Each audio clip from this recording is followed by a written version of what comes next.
On this episode, I'm talking about the 4 online businesses that can transition into government contracting. So go ahead, push play, and I'll catch you on the inside.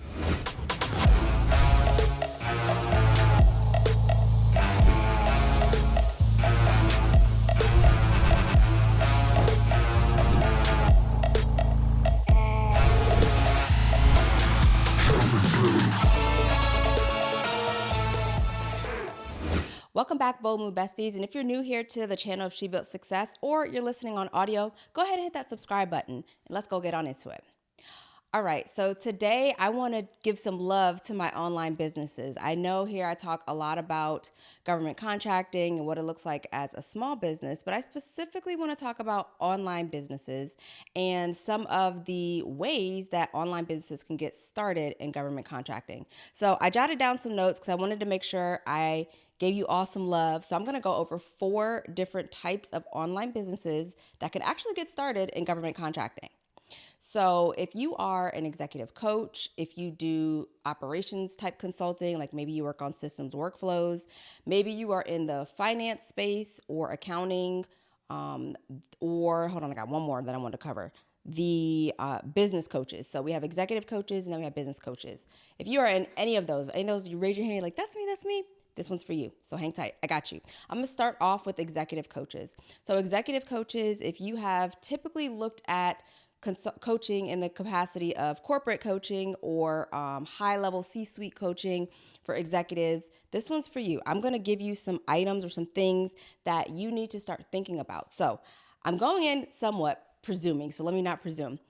If you have not already, if you've entertained or interested in getting started with government contracting, I encourage you to register your business with sam.gov, sam.gov, that's sam.gov. It is free. You can do it yourself. You essentially are signing up on a portal that says, hey, government, I am an active true business and I would like to start doing business with you. So if you haven't done that already, no matter what type of online business you have, I want you to first go to sam.gov and register your business, okay? It's free, okay? Again, it's free. All right, so let me get back to executive coaches. So if you are an executive coach, you're doing leadership training sessions, you might be doing one-on-one coaching sessions, you might be doing team building workshops. All 3 of those as executive coaches are actual contracts that the government can go ahead and put out for procurement. What that means is you can transition or translate some of your corporate experience into the government space. So in the government space, sometimes they talk about this thing called past performance. And what past performance is a way to pretty much say that, hey, I've done this type of work before, usually with other agencies in the government. However, if you're in corporate, you're doing corporate executive coaching, you're able to transition some of that experience and use that as reflections of, hey, this is my past performance. Yes, it's in the corporate vertical, but I want to now transition it into the government space and provide this one-on-one coaching, right? And the cool thing about that is you're not starting from zero in the sense that you can show that you have past performance. You can show that you've done this before. This is what your offerings look like. And you can transition that into government contracting. Now, of course, you'd have to do your homework. And I've mentioned in other episodes some ways that you can go in like FPDS.gov and see what types of contracts have been awarded in the past. But know that if you're doing workshops, if you're doing one-on-one coaching, if you're doing training of the C-suite level executives, all 3 of those are means that you can get started as an executive coach in government contracting. I'll link the episode where I talk about FPDS and your NAICS code and how you can go ahead and get started of, doing that research. I'll make sure to link that episode down below. So go ahead and just click that link so that you can get some more information on how you can get started in looking for those contracts. But executive coaches, I got you. That is something that you can do now today and get started and find those agencies in the government that are actually buying your services, okay? All right, so the next one that I want to go over is business coaches. So if you're a business coach in this capacity, there are some items that you can do as well to get into government contracting. Now, when I say business coach, to me, the differentiator between executive and business, to me, executive is definitely more C-suite, more high leadership level, whereas business coaches in the online space can kind of run the gamut. Now, I'm not speaking of life coaches, so let me just put that in there. I'm not speaking of life coaches. I'm specifically speaking of business coaches. So you're typically working with small to mid-sized businesses. You're helping them in, structuring. Maybe sometimes there's elements of mindset, but it's not totally all mindset. But you're able to come in the government space and translate that into workshops as well. So it may be getting together with not the C-suite, but the team that's underneath the C-suite, so the management level and below, where you're working to say, okay, how can we help make you to be more cohesive as a unit or as a division within your agency. So I would say those are things like process improvement workshops, strategic planning sessions. So you're coming in and you're helping them set. So let me take a pause. So every agency has a multi-year strategic plan, and depending on the agency, it'll renew every 3 to 5 years as far as what that strategic plan looks like. So as a business coach, you can come in and say, hey, I can help to add that element for your particular division and help you strategize on not only the requirements or the initiatives that the agency as a whole is doing, but let's help distill that down and make it meaningful for your actual department. Now, that being stated, supplemental to that is not only distilling it down for that department, but how can your department use the initiatives to the advantage of the total project or the total business, it's agency in the government space as a whole, right? So as a business coach, you have that. Then I want to say you may do, like in the online space, you might do like quizzes and things.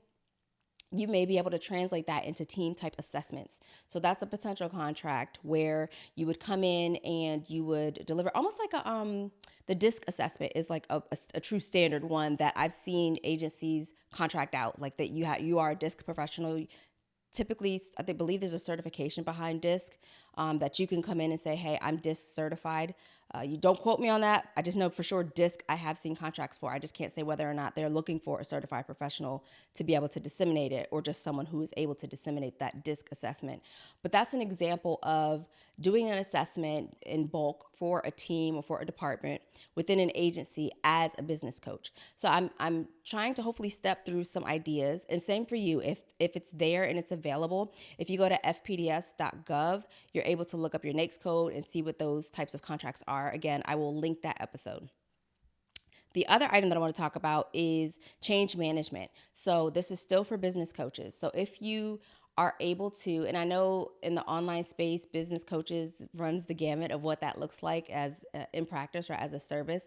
But if you're able to do things like change management and help to transition from a as-is state to a to-be state and capture that. So that looks like documentation. That looks like potential people, and we call them end users in IT, but like if you are having like a role maybe change or a product or software change within the department or within the agency, as a business coach, you can kind of help with that change management process.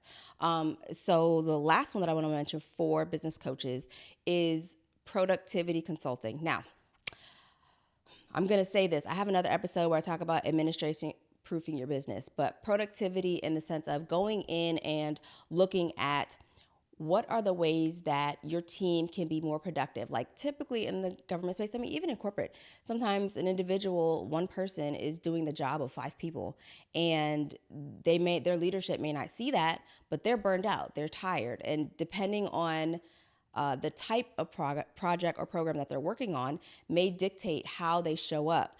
And you can come in and do a productivity assessment and say, hey, I would like to, meet with your team and be able to talk about ways that we can help boost performance to avoid burnout. Like that's kind of your in, right? To avoid that burnout. So I would encourage you to look for contracts that have maybe productivity in there, or you're going to have to do some keyword searches in FPDS or in SAM because that's available as well. But you want to think about how can you translate your services in the online space into that government offering. And I do think this is one of those modalities that you can do that in. Are you a small business owner, consultant, or service provider ready to break into government contracting, but not quite sure where to start or who you can trust? Let's change that. The Ready Swipe Gov Accelerator is our 12-week group coaching program that has a one-on-one guided experience feel. Inside, you'll learn how to position your business, package your services, and create your credit card swipeable offer that makes it easier for government buyers to say yes. Plus, you'll have the strategies and tools to be able to navigate the process with confidence. Now, spots are limited, so go ahead and apply at readyswipegov.com, and we can get started to that little step forward in government contracting.